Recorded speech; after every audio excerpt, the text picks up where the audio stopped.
Dan ini terutama bagi daerah pesisir ya. Ya, itu dia. Daerah pesisir ini penting nih. Penting. Bagi Spanyol saya bakal api ya lah. Betul. Kalau daratan mungkin agak apa ya, itu di PTR nanti Ya, bagaimana. itu dia betul. Harus bagi betul tuh. Berbagi, Jadi umumnya anak pesisir tidak ada istilahnya menganggur Tidak ada sebetulnya. istilah. Karena ada lapangan yang mereka sesuai dengan alam mereka. Jadi tuan saya mau sampaikan, cari buah ke sekolah. Bisa saya berikan semacam tips bagaimana cara mereka bekerja. Iya. Kita cari dulu kalau anak-anak itu.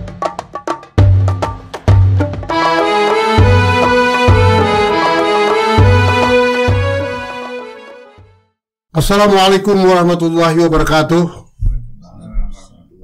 Tuan-tuan dan puan-puan, kembali lagi kita ke Tuk Wan Channel.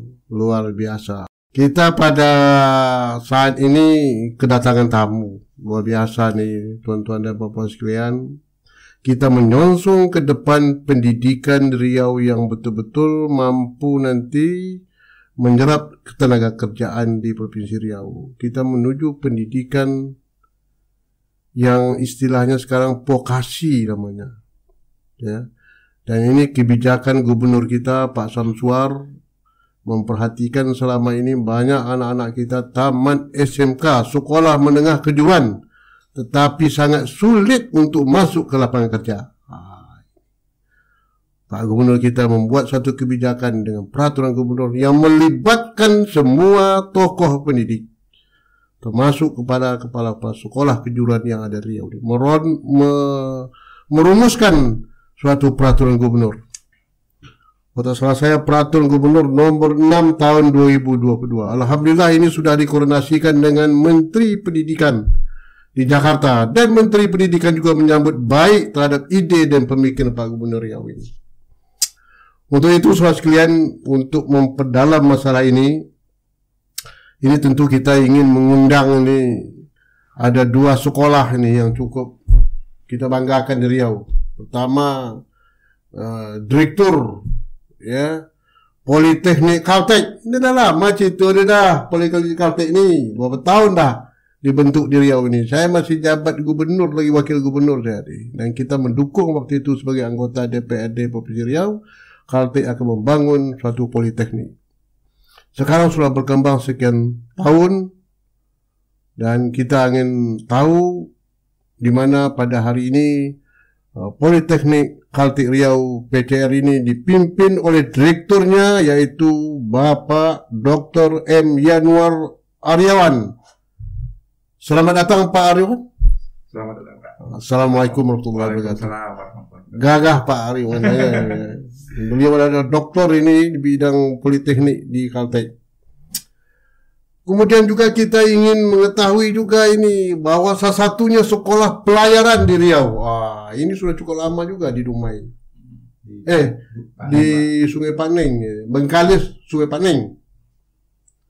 Sekolah pelayaran satunya di Riau ini, maksud saya bahwa sekolah ini sebetulnya harus mendapat perhatian karena lapangan kerjanya cukup lumayan.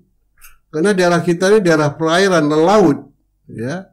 Dan banyak kapal-kapal yang berlabuh di Lumai, berlabuh di Sungai Paneng, berlabuh di Bengkalis, berlabuh di Selat Panjang, mungkin termasuk ke Pulau Riau. Tapi ada tak budak-budak kita yang menjadi kapten kapal di sana? Ada tak budak-budak kita yang bisa menjadi ABK di sana? Saya yakin ada. Yang tamatan dari sekolah pelayan pasti ada. Ini ingin tahu kita. Kita ingin tahu sebagai kepala sekolah yang sekarang dipimpin oleh Bapak Dewa Sumarta SPD, yaitu Kepala Sekolah Pelayaran Negeri 1 Bukit Batu, Bengkalis.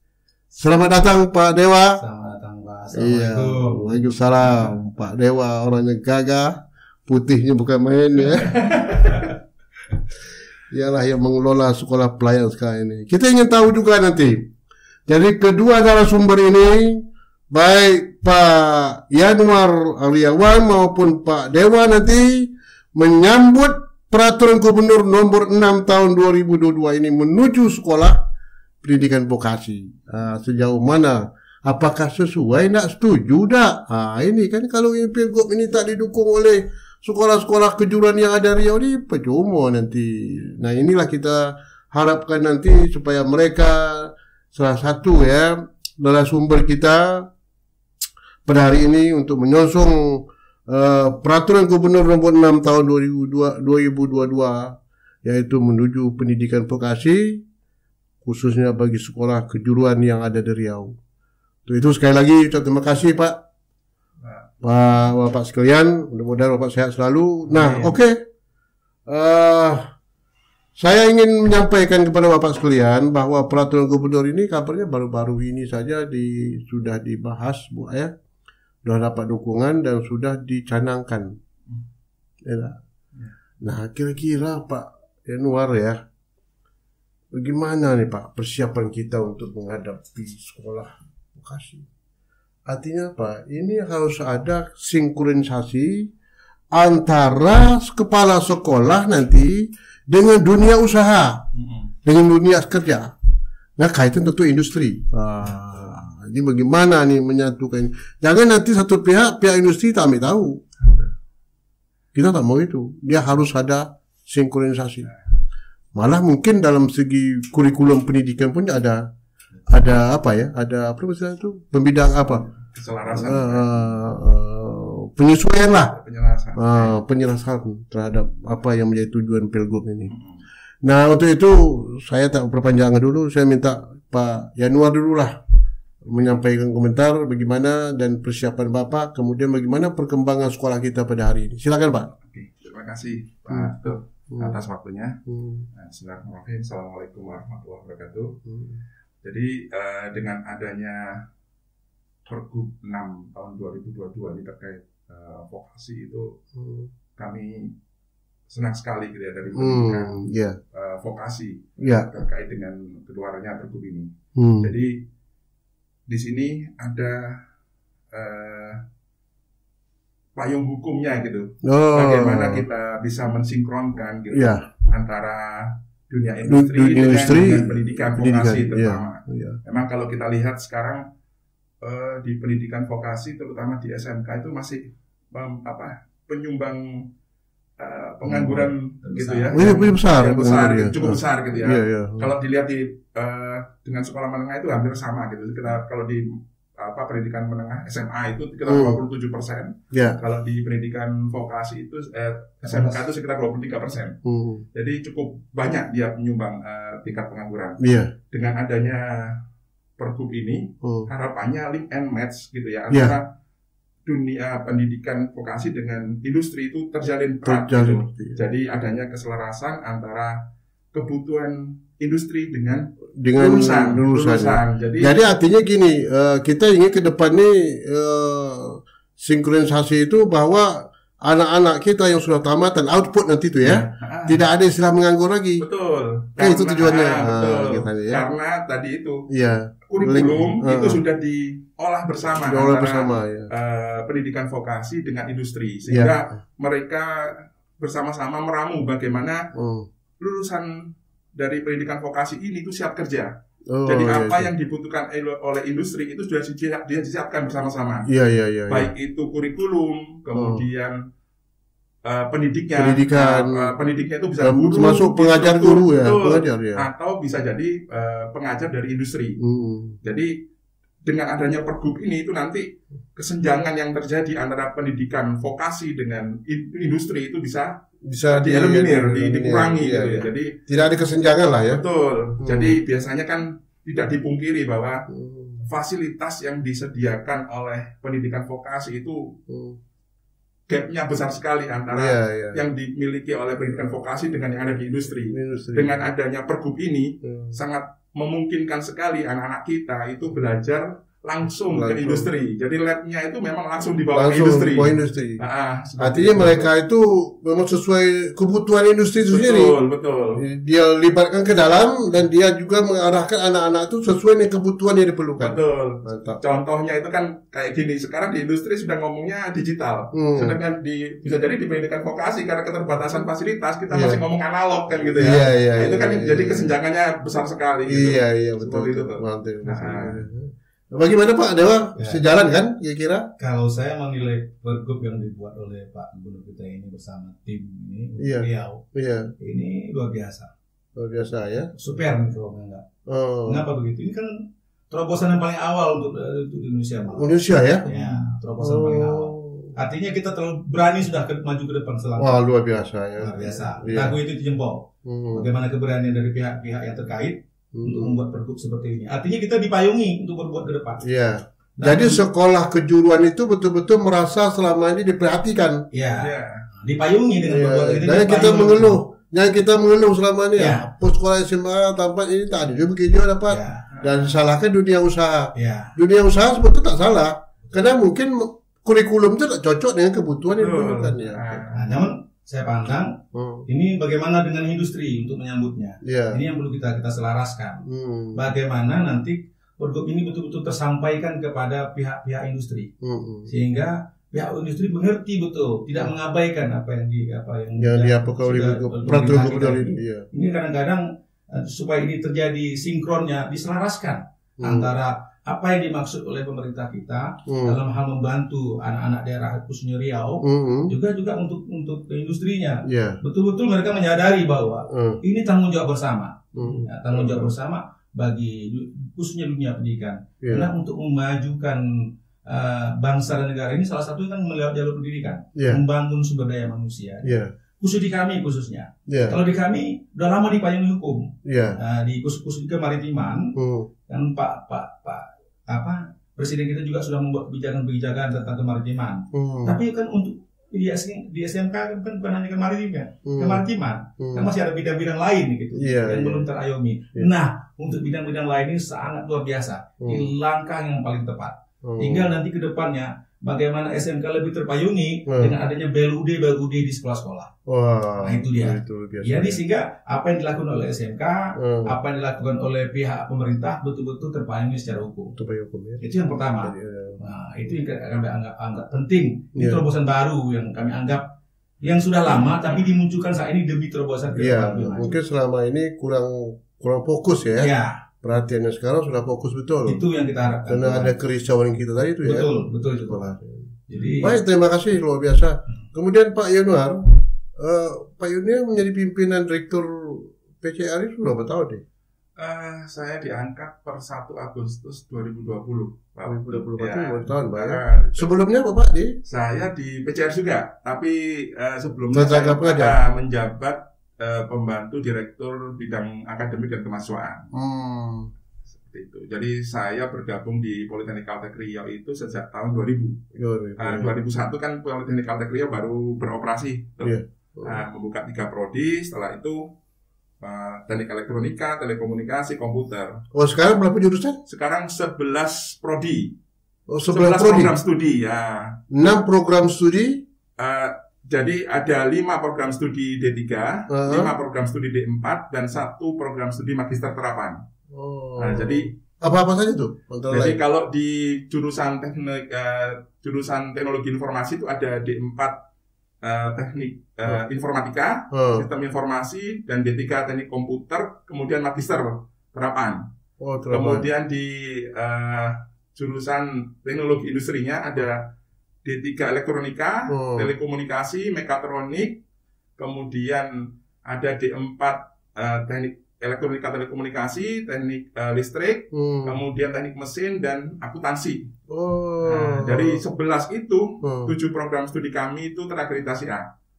Terus A. Jadi 64% terakreditasi A. Itu ya? Ya. Kira-kira yang keluaran setiap tahun dari Bapak jurusan apa? 11 itu berapa?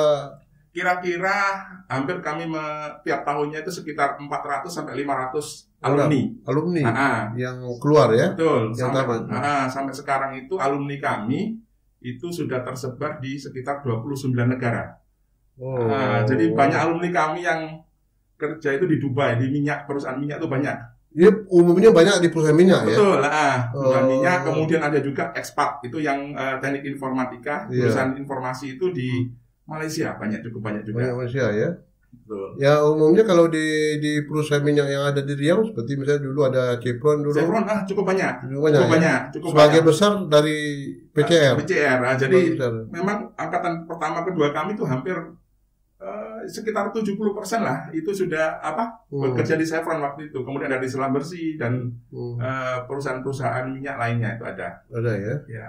Berarti betul-betul tamatan PCR itu tidak ada peluang bagi mereka untuk nganggur, tak ada ya? Insya Allah tidak ada tuh. Sekitar rata-rata masa tunggu kami itu sekitar 3 bulan. 3 bulan ya? 3 bulan setelah lulus. Bahkan banyak juga kalau tahun lalu itu sekitar 11% itu mereka diterima kerja sebelum lulus, belum wisuda. Oh, jadi berarti sebelum vokasi ini sudah mengarahkan juga sebetulnya. Betul.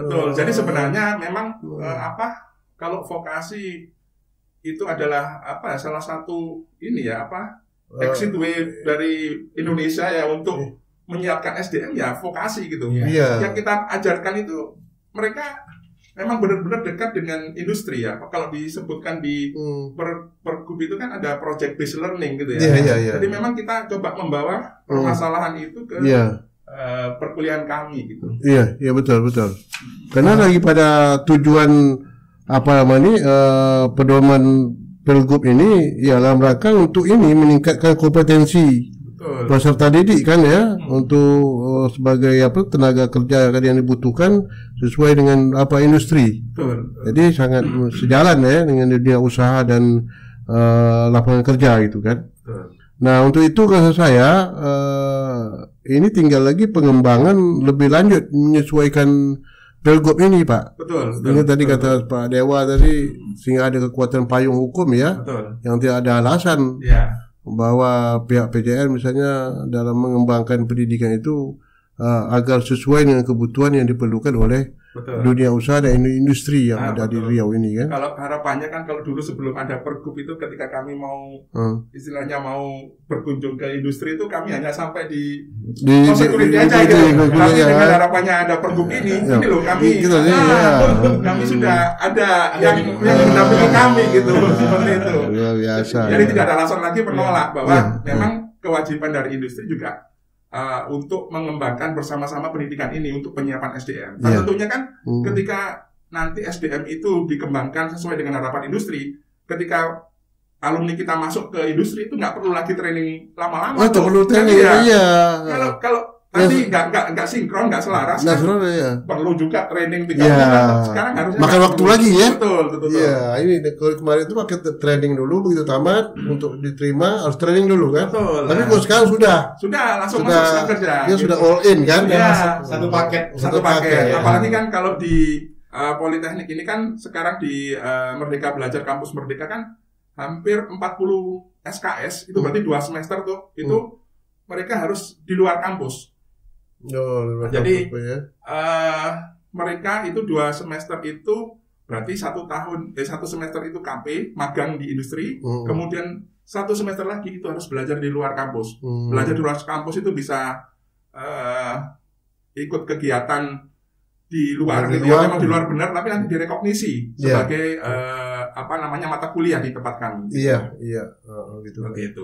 Biasa ya. Jadi kalau MBKM itu kan belajar dimanapun, kapanpun, dan dengan siapapun. Gitu. Karena ada keterlibatan pihak dunia industri dalam pendidikan kita ini kan, terutama dalam mencapai kurikulum yang dibutuhkan itu. Luar biasa. Pak Dewa, ini Bapak Dewa ini kan pelayaran nih Pak. Aneh nih, unik ini, dan itu sangat langka ya. Sekolah kita ini aturan semua dari PBB. Dari PBB ya? Luar negeri kurikulum PBB internasional. Iya. Kan namanya kepelayaran dunia samudera ya. Betul. Jadi semua aturan yang dimainkan di sekolah pelayaran itu semua aturan PBB. Betul internasional Pak ya. Tak bisa sembarang bisa masuk. STCW. STCW ini mengatur kurikulum. Mengatur kurikulum dari semua level, dari tingkat bawah di sebuah kapal sampai ke tingkat manajemen di sebuah kapal.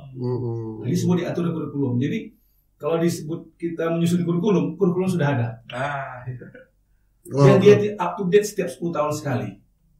Jadi ada kurikulum STCW 78, nanti di amandemen di 2010 kemarin amandemen Manila. Itulah kurikulum kita di sekolah. Jadi semua langkah di semua pendidikan di sekolah pelayaran itu dia menggunakan sertifikasi. Yang dalam hal ini tidak ada keterlibatan BSNP di dalamnya. Aneh kan cukup aneh. Kita menyesuaikan diri saja. Karena itu sudah semacam diratifikasi oleh pemerintah kita. Mengikut aturan PBB tadi. Ada standar. Ada standar ya. Iya. Jadi kalau kita mengikuti standar ini aman. Kemana pun kita belayar, sampai anak-anak kita itu ada yang berada di Karibia hari ini. Dan gajinya sudah ditentukan. Kalau tiap hari itu ada aja masuk tuh, dibuka peluang, silakan mau mendaftar online masuk ke perusahaan ini. Malah alumni kita juga tiap hari itu mengirim kepada kita. Silakan. Ada lapangan kerja ya. Tiap hari datang mengirim, silakan ajukan tawaran untuk masuk ke perusahaan ini, di dunia maupun di level Asia Tenggara. Ya, nah kita itu sekarang terjauhnya di Karibia. Jauh ya? Ya, dengan itu umumnya kapal apa? Kargo atau kapal kargo, kapal-kapal muatan kargo dan kapal pesiar juga ada. Pesiar juga ya. Nah, yang terjauh di Karibia saat ini juga di Afrika juga ada. Di Abu Dhabi juga ada. Yang terjauh juga ada seperti itu. Jadi rata-rata penghasilan mereka itu kalau di total bersih mereka terima tuh.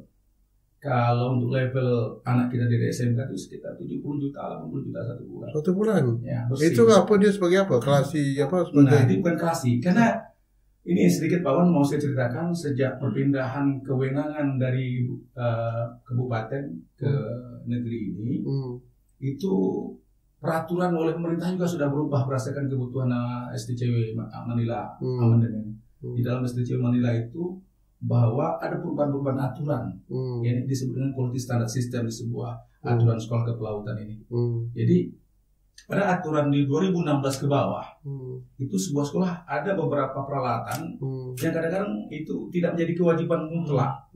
Tapi setelah Amandemen Manila 2010 terbit peraturan quality standard system oleh Dirjen Perhubungan Laut 2016 ke atas, sebuah sekolah pelayaran itu harus memiliki misalnya simulator. Ibaratnya kalau sekolah penerbangan kan dia harus bisa bagaimana dia dalam sebuah simulator kan. Nah, itu harganya mahal Pak, luar biasa. Kita belum punya simulator. Belum punya. Tapi kita terus berusaha ini menggalakkan pemerintah kita. Sudah sejak dari 2014 sudah kita coba itu menggerakkan untuk memiliki. Itu sebetulnya bantuan itu kita harapkan dari mana? Dari pemerintah. Pemerintah pusat ya? Iya, bisa daerah juga bisa. Daerah bisa juga. Harganya sekitar 3M atau 4M Pak, satu buah simulator itu. Berapa? 3 atau 4M. Murah itu. Ya, tapi kalau 2 buah kan 8M Pak. Karena dia engine 10M pun tak apa-apa. Engine room simulator dengan bridge simulator itu 2. Itu kewajiban. Tapi di samping pilih kedua ini Pak, ada juga hal lainnya. Itu setiap tahun kita di-approve oleh Dirjen Perhubungan Laut sebagai administrator IMO di Indonesia, International Maritime Organization. Nah itulah, kalau itu sudah dapat, kita nanti tamat langsung perwira. Tapi setelah 2015 ke bawah, kita itu anak-anak itu banyak yang berwira Pak, Tuhan. Banyak berwira. Sudah ibaratnya, ini aneh sekolah perayaan ini Tuhan. Kalau kita lihat mereka ini untuk mendapatkan naik tingkat dari perwira tertinggi itu perwira 1. Perwira 1 ya. Perwira 1 itu seperti Chief Engineer 1 atau misalnya itu sama dengan untuk mesin ya. Itu Chief Engineer 1 misalnya seperti itu. Untuk nautikanya misalnya ahli nautika tingkat 1, Marine Engineer kan. Tingkat 1 misalnya. MA mereknya itu kalau pendidikannya kalau dia sudah tingkat S2. Itu tertingginya 1, tapi terendahnya itu dasar. Dasar terendahnya. Jadi dasar ada namanya able kalau sekarang tuh Pak Tuan 5, 4, 3, 2, 1 gitu. Coba anehnya gini saya sampaikan tadi Pak tadi. Pendidikannya cuma 9 bulan. Tapi belayarnya 2 tahun mesti. Lebih mantap lagi. Jadi lebih mantap lagi ya. Artinya lebih banyak praktek daripada teori. Tapi belajar juga dapat duit kan Pak Wan? Tuhan, belajar kan juga dapat duit juga. Jadi mereka belayar untuk mendapatkan pendidikan D3 dari tingkat SMK kita mendapat pendidikan selevel D3 atau ANT3 itu mereka belayar 2 tahun terus nanti sekolahnya 9 bulan udah dapat ya ANT3-nya. Kalau dulu MPB 3 tuh. Gitu ya. Ya, mualim pelayaran besar. Bisa sekali ijazahnya juga di itu juga. Tingkatan apa tuh? D3 ya? Kalau D1 atau D3? Kalau di SMK kita namanya tingkatan 4. Tingkatan 4 sekolah pelayaran yang tingkat SM. Cuman hari ini untuk untuk tahun 2015 ke bawah kita belum bisa untuk mendapatkan. Tapi untuk tahun pertama sampai tahun 2015 itu dari 2006 kita dapat. Gitu ya. Bapak ya. Jadi kemarin waktu saya juga diundang oleh beberapa narasumber, pejabat kita, membuang pengangguran yang ada di lepak-lepak di jalan itu gampang ya, dia bilang. Waduh, biasa ya. Gampang. Mereka itu ditarik ke sekolah pelayaran ya. Bukan, artinya begini Pak. Artinya kita didik dia dengan sebuah sertifikasi pelayaran yang hanya butuh waktu 3 bulan atau 2 bulan. 3 bulan itu praktek. Bisa kerja di lapangan. Iya. Sangat gampang. Iya. Dan itu tidak perlu sekolah tinggi itu ya. Jadi tamat apapun bisa juga yang tamat-tamat SMP putus sekolah ya. Iya. Makanya saya katakan begini, anak-anak putus sekolah itu sangat bisa. Saya pernah bertemu dengan mantan bupati Meranti, Pak Iwan Nasir. Dia diajak seperti ini tuh kan. Saya sampaikan, ini pengangguran di Selat Panjang ini bagi saya enteng, tapi sampai hari ini mereka buat gerakan itu tuh kan, memberikan mereka basic safety training untuk orang-orang putra Meranti. Bagaimana untuk menghilangkan pengangguran sehingga mereka bisa masuk. Iya, itu terutama anak-anak putus sekolah. Ya, itu dia. Yang tamat tak selesai SMA, tak sampai SMP. Iya. Karena itu pendidikan pelaut sebetulnya kalau kita awali orang anak-anak yang hanya biasa saja bisa sampai ke level 1. Dan ini terutama bagi daerah pesisir ya. Ya, itu dia. Daerah pesisir ini penting nih. Penting. Dari Spanyol saya bagasi api ya lah. Kalau daratan mungkin agak apa ya, itu di PJR nanti banyak. Itu dia tuh. Harus bagi betul tuh. Berbagi. Jadi umumnya anak pesisir tidak ada istilahnya menganggur sebetulnya. Tidak ada istilah menganggur. Karena ada lapangan yang mereka sesuai dengan alam mereka. Jadi Tuan, saya mau sampaikan, cari tuh anak putus sekolah. Bisa saya berikan semacam tips bagaimana cara mereka bekerja. Kita cari loh kalau anak-anak putus sekolah yang ada di pesisir ini, kita kumpul loh. Dan itu sudah pernah kami lakukan di kabupaten. Pernah ya, luar biasa. Kami pernah kirim sekitar 200 orang. Wow. Dari hasil 200 itu melayar semua tuan. Melayar semua ya. Dan mereka udah minimal kalau yang putus sekolah bergaji 6 juta 1 bulan kan lumayan tuh. Lumayan lah ya. Lumayan. Ya minimal ikat apa? Ikat tali ya betul. Iya, sebagai ABK kapal. ABK kapal. Minimal itu ya. Iya.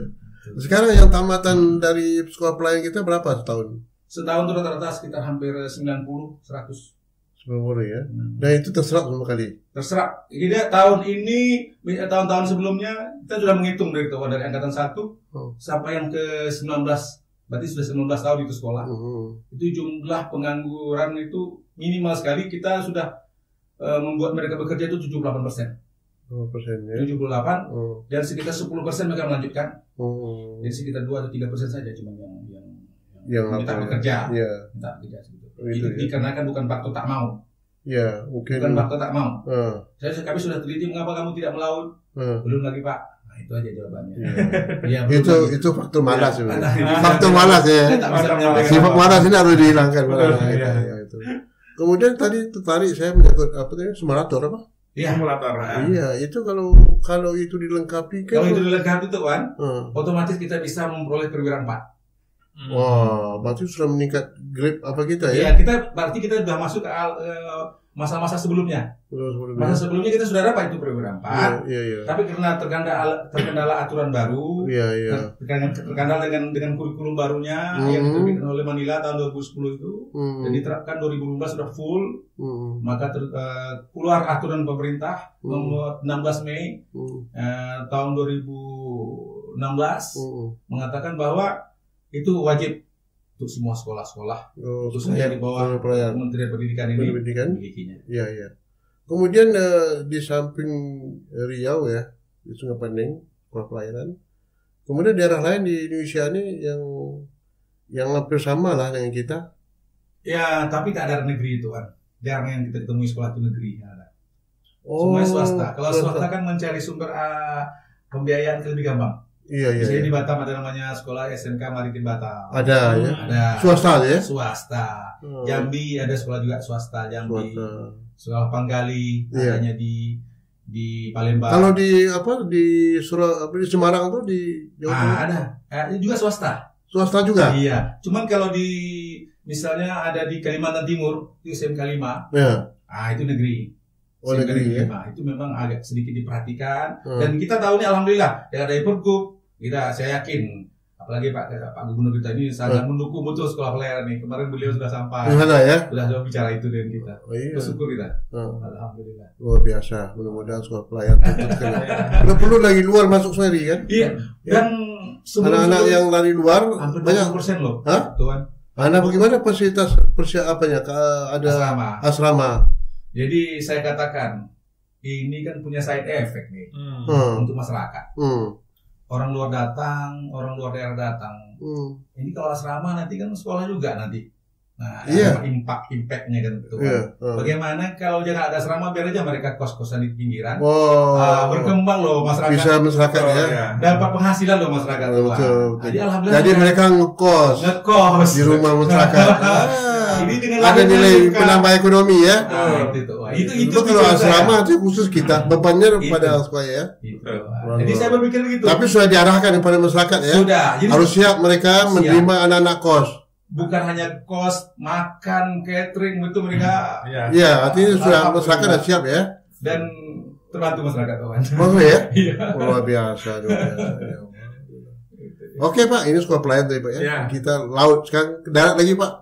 Karena kan sasarannya kan, karena Riau ini kan cukup potensi di bidang industri perminyakan ya Pak ya. Betul. Apalagi sekarang sudah dikuasai oleh negara kita, Blok Rokan kan, 100% Pertamina Pak ya.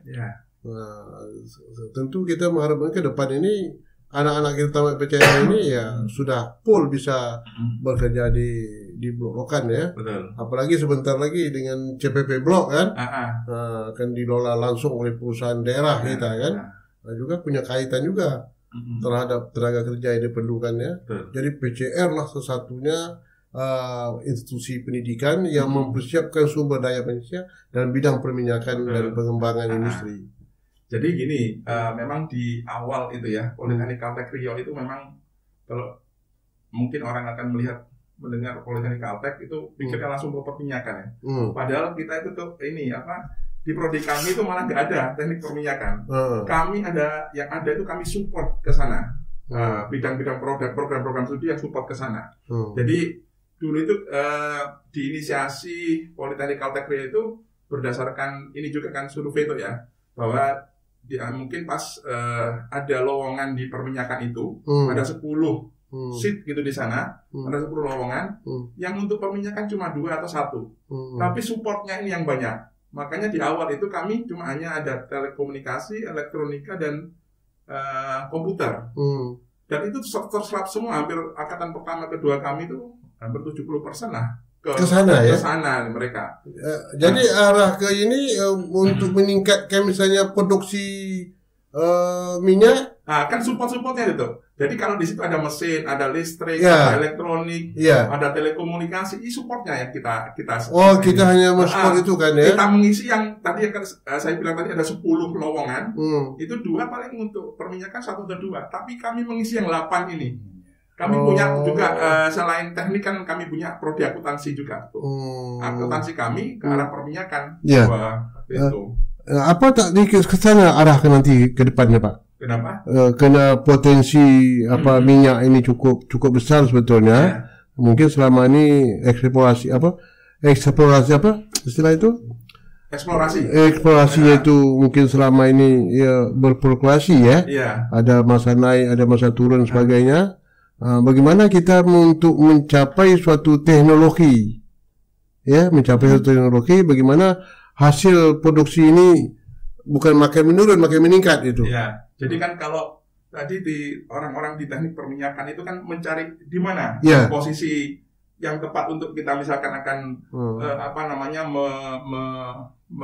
mendulang minyak gitu kan. Tapi setelah mereka tahu posisinya di sini, yang bekerja itu kan orang tim support tuh. Ada orang mesin kah di situ, orang elektro kah, orang listrik kah di sana. Nah di situ makanya kami support kami di. Jadi kami mengisi yang mungkin kalau kami melihat itu bahwa peluangnya lebih besar di sana daripada kalau untuk perminyakan kan sudah banyak tuh, sudah banyak. Tapi kebutuhan kerjanya mungkin tidak banyak di sana. Yang banyak itu adalah supportnya. Jadi kami mengisi itu. Iya. Artinya tenaga sumber daya untuk meningkatkan produksi tadi itu ya. Jadi kalau dan untuk mengapa minyaknya khusus pula kan? Betul. Seperti itu tuh. Itu ya. Luar biasa. Dan itu banyak cabang-cabangnya yang diperlukan, baik listriknya, baik segi komputer. Banyak tuh. Sekarang ini kan arahnya apalagi ke IoT kan ya. IoT, kemudian ke big data, ke mana? Ke machine learning, deep learning, artificial intelligence dan macam-macam. Nah, kami di Politeknik Kaltech Riau kami mempelajari itu. Jadi nanti bagaimana kita bisa memprediksi nanti itu dari satu sumur ini sampai berapa banyak produksinya, nanti stok berapa, nanti sampai ke distribusinya pun kami bisa nanti ke arah sana. Itu gitu. ya. Seperti itu tuh. Luar biasa Bu ya. Nah sekarang anak-anak kita yang sudah terrekrut ya, dalam ada 20 perusahaan minyak yang ada di Riau ini. Ada Blok Rokan, ada CPP, ada Langga, ada apa. Itu semua kan sudah tercover di sana semua ya anak-anak itu. Kalau detailnya kami belum punya datanya tuh ya. Tapi kalau dulu itu banyak alumni kita itu kalau tidak di Chevron, Schlumberger gitu ya, Total gitu, Total Oil, malah lebih kebanyakan mereka itu ya ke Dubai mereka, ke luar negeri ya. Dubai, sampai ada yang ke Spanyol. Karena mungkin faktor sana lebih besar kira. Betul mungkin. Jadi kan kecil-kecil kan? Mungkin mereka direkrutnya sebagai international employee itu. Bukan lokal employee tapi mungkin international employee gitu. Jadi mereka tuh seringnya setelah mungkin di sini setahun, setelah itu udah keluar negeri mereka. Perusahaan multinasional. Nah sekarang Pak, rekrutmen anak-anak kita di sana tuh sistemnya bagaimana Pak? Jadi kalau kami di Politeknik Kaltech itu kami punya SCC, Sumatera Career Center. Jadi kami setiap saatnya itu ya, ini mempromosikan alumni kami ke perusahaan-perusahaan. Jadi kami punya bidang kerjasama. Di situ kami coba memasarkan ke semua perusahaan, baik itu tidak hanya sebenarnya tidak ada khusus di perusahaan minyak, tapi hampir ke segala bidang gitu tuh. Itu semua industri lah. Tapi ya kadang-kadang gitu tadi sama permasalahan kami kadang-kadang ketika ada lowongan, sempat kemarin itu ada lowongan di Bintan. Mahasiswa kami bilangnya yang dibutuhkan tuh 60 tuh. Tapi yang mau berangkat cuma 40. Yang lainnya tuh kami mau pingin yang dekat. Ingin dekat atau ingin santai dulu sendiri gitu. Padahal itu kebutuhannya tinggi sekali. Tinggi ya betul. Tapi ya itu kadang-kadang ya kita nggak tahu bagaimana pola pikir mahasiswa gitu ya. Padahal sekarang ini kan susah juga mencari pekerjaan. Padahal lowongan sudah ada lowongan kok dilepaskan ya. Betul ya.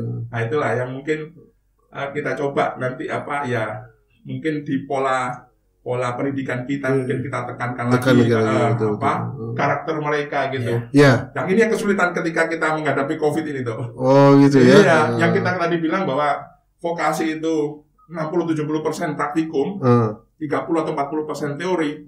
Ketika kena pandemi, waduh. Itu. Ya mudah-mudahan tidak ada timbul wabah lagi. Betul, mudah-mudahan jadi endemi lah. Jadi, tapi umumnya anak-anak kita dari PCR itu tinggal di asrama atau? Enggak, memang kami tadi sepakat bahwa kami juga ingin mengembangkan ekonomi di sekitar kami.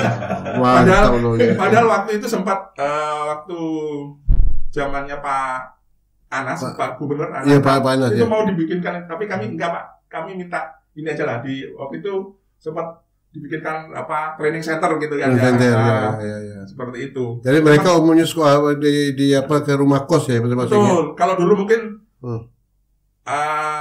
waktu ke sana gitu ke Rumbai itu kan sepi sekali itu. Sepi ya. Kata orang itu kan PCR itu tempat jin buang anak aja gitu. Tapi sekarang ramai sekali. Ramai sekali tuh. Jadi sampai ya mungkin sampai di arah kalau nanti kita Ramadan itu nanti kalau sore itu macet itu. Macet ya. Total itu situ. Saking ramenya. Nah, di samping pendidikan sarana ada sarana lain apa Pak disiapkan itu? Kalau di sana ya kami kalau di swasta itu kan kemandirian itu penting gitu. Jadi memang kami didesain di awal pengembangan oleh Chevron dan Pemprov Riau itu kan untuk mandiri. Jadi kami itu mulai 1 Januari 2007 itu sudah mandiri. Jadi di sana kami pun berusaha untuk bagaimana mencari pendapatan, sumber pendapatan lain selain mahasiswa. Memang kalau sampai saat ini itu kami pendapatan untuk operasional itu dari mahasiswa itu sekitar 89%. Itu. Sisanya itu kami ada punya ada usaha bisnis UPT PPN. Nah, biasanya kami kerjasama dengan Chevron, sekarang dengan PHR. Ada juga kami sewa gedung untuk manten. GSG itu. Jadi GSG, kemudian ada gedung olahraga itu kami sewakan juga. Jadi kami pun sekarang ini kan ke arahnya ke smart kampus. Nah, jadi kami itu mendevelop sistem informasi itu dengan kami develop sendiri. Gitu. Jadi sekarang sudah ada beberapa institusi perguruan tinggi yang mengadop sistem informasi kami. Jadi kami jualan itu juga tuh. Itu ya. Sistem informasi. Boleh perlu bisa dibikin super mall ya. Betul. Jadi banyak dari perguruan tinggi itu membeli memang sistem pendidikan ke sana kan, antara bisnis ya. Betul. Bisnis dengan pendidikan satu. Betul. Jadi kalau mungkin di tempat lain staf kependidikan itu ya, di luar dosen itu kan staf kependidikan itu banyak sekali, tapi tempat kami enggak. Untuk di BAK saja untuk akademik itu administrasi akademik kami cuma 5 untuk mengurusin 2.200 mahasiswa. Kemudian staf keuangan kami cuma 5. Kemudian untuk kepegawaian cuma 2. Marketing 1. Kemudian kerjasama juga 1. Jadi nggak banyak, tapi kami didukung oleh sistem informasi.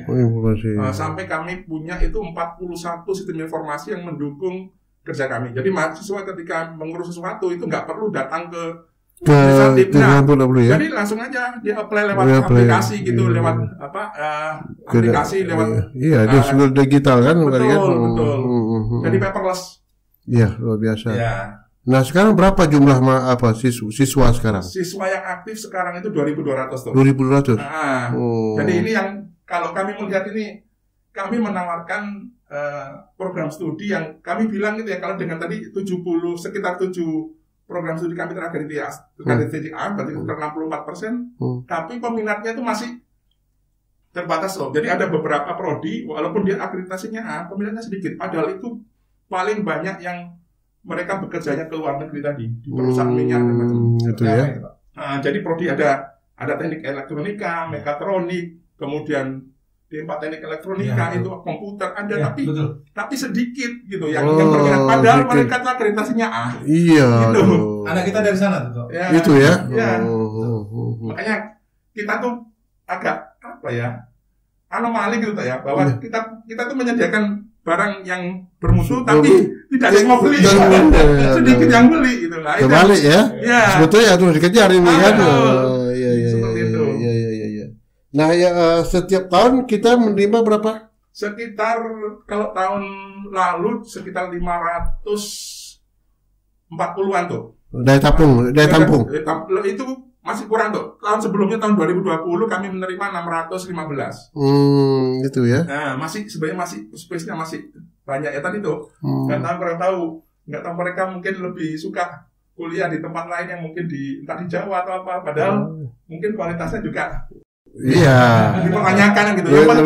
Lebih bagus lagi kan. Mungkin yang penting di Bandung atau di Jogja, tapi ya kuliah di sana lah gitu. Karena tergantung orang tua juga. Betul. Yang orang tua punya kemampuan gitu enak ya, anda sesuai keluar kan. Padahal kan kalau mungkin kalau mereka mempertimbangkan gelar gitu kan, di tempat kami kan hanya ada 3 diploma, tapi ada D4 sarjana terapan dan juga ada magister terapan. Nah itu S1 belum ya? S1 itu Pak, sarjana terapan D4. D4. Iya. Sarjana terapan. S1 ya. Betul. Kemudian yang S2 terapan itu magister terapan kami sebutkan di sana. Gitu ya betul. Luar biasa Pak Yanuar ya, perkembangan PCR kita, Politeknik Kaltech kita ya. Nah, tentu ke depan lebih insyaallah akan lebih lagi lindungan Pilgub Gubernur ini. Keduanya memang kita berupaya bagaimana tujuan pendidikan kita Riau ini betul-betul menyiapkan manusia yang siap pakai itu ya. Dia tak mau lagi istilahnya banyak penganggur kan. Sedangkan lapangan kerja di Riau cukup besar. Kalau kita di laut luar biasa tuh. Iya. Luar biasa. Sebanyak kapal tuh. Oh, berapa itu ya? Orang-orang siapa yang akan mau di sana. Sebab mengapa tuh saya sampaikan dua dunia itu maritim ini sangat penting. Sangat ramai orang yang kadang-kadang tidak tahu bahwa itu lapangan kerja yang ada di mana-mana. Karena mengapa saya katakan? Karena pelaut dunia hari ini itu misalnya saya sampaikan itu pemilik ownernya tak mau dia turun. Jadi dia akan menggali orang luar untuk melayarkan perusahaan pelayarannya. Jadi orang Amerika, orang Jepang itu mereka tak mau melaut lagi tuh.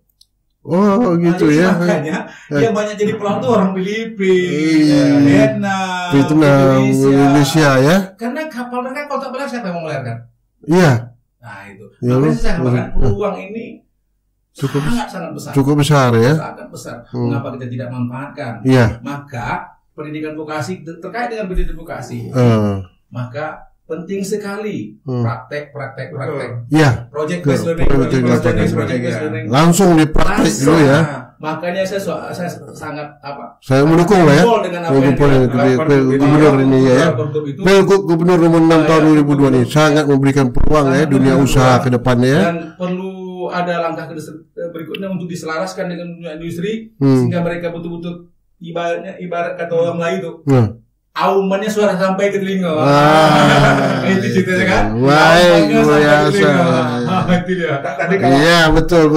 Terima kasih. Terima kasih Pak Yanuar, Pak Dewa, luar biasa ini menyambut Pergub 2 nomor 6 tahun 2022 ini ya, ke depan bahwa tidak ada istilah lagi budak-budak itu menganggur lagi. Tuan-tuan tamat SMK nanti jangan takut, akan ditingkatkan pendidikannya melalui vokasi ya, jangan khawatir. Jadi generasi muda yang akan datang sambutlah kerja kita untuk mampu nanti kita bersaing. Jangan sampai kita jadi penganggur ya. Sekali lagi kepada anak cucuku sekalian, saudara-saudara, Pak Gubernur kita sudah memberi peluang agar peraturan Gubernur nomor 6 tahun 2022 dengan sistem pendidikan vokasi tidak ada lagi istilah nanti anak-anak itu tamat SMK menganggur. Paham? Demikianlah soal sekalian. Terima kasih Pak Yanuar, Pak Dewa. Mudah-mudahan dalam waktu nanti kami panggil lagi. Siap.